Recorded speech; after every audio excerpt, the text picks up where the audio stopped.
சாபுவின் தற்கொலை சம்பந்தமாக கேரளம் எதிர்பார்த்த நடவடிக்கை அரசு எடுக்கவில்லை என்று இடுக்கி எம்பி டீன் குரியாக்கோஸ் கட்டப்பனையில் കാവൽതുറയിனர் കുറ്റവാളിയെ പാതുകാത്തു വരുവതാகவும் ഡീൻ കുറ്റം സാട്ടിയുള്ളാർ. പ്രക്ഷോഭമാണ് കോൺഗ്രസ് നടത്തിക്കൊണ്ടിരിക്കുന്നത്. നിങ്ങൾക്കറിയാം, ഇന്നിപ്പോൾ പ്രതിഷേധ ധർണ കഴിഞ്ഞു. അടുത്ത ദിവസം 27-ാം തീയതി DCCയുടെ ആഭിമുഖ്യത്തിലുള്ള DYSP ഓഫീസ് മാർച്ച് നടക്കുകയാണ്.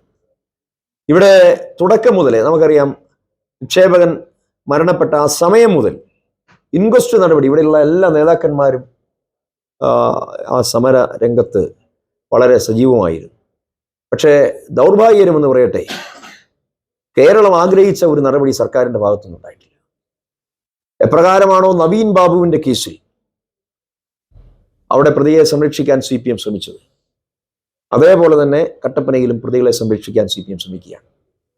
അവസാനം ഗത്യന്തരമില്ലാതെ PP ദീപിയെ അറസ്റ്റ് ചെയ്യുന്ന ഒരു സ്ഥിതിയാണ് നവീൻ ബാബുവിൻ്റെ കേസിൽ ഉണ്ടായത്. ഇവിടെ ഒരു സംശയവും വേണ്ട, VR സജിയെ അറസ്റ്റ് ചെയ്യേണ്ടി വരും. VR സജിയെ അറസ്റ്റ് ചെയ്യണം. ഇവിടെ കൊലപാതക കേസിലാണ് ഇവർക്കെതിരെ FIR ഇടുന്നത്. സംസാരിക്കുന്ന തെളിവുകൾ പുറത്തു വന്നു, പക്ഷേ ഇപ്പോഴും അതിനുമേലെ അടയിരിക്കുകയാണ്. ഇവിടെ പോലീസിന്റെ കരങ്ങൾ ബന്ധിതമാക്കിയത് വളരെ സത്യസന്ധനായ ഒരു ഉദ്യോഗസ്ഥനാണ് ഇടുക്കി SP. ഇന്നുവരെയുള്ള അനുഭവം അതാണ്. പക്ഷേ ആ SP-യെ പോലും വരുതിക്ക് നിർത്താനുള്ള ഒരു ശ്രമമാണ് കമ്മ്യൂണിസ്റ്റ് മാർക്സിസ്റ്റ് പാർട്ടി ചെയ്യുന്നത് എന്നുള്ള സംശയമാണ് വ്യക്തിപരമായി എനിക്കുള്ളത്.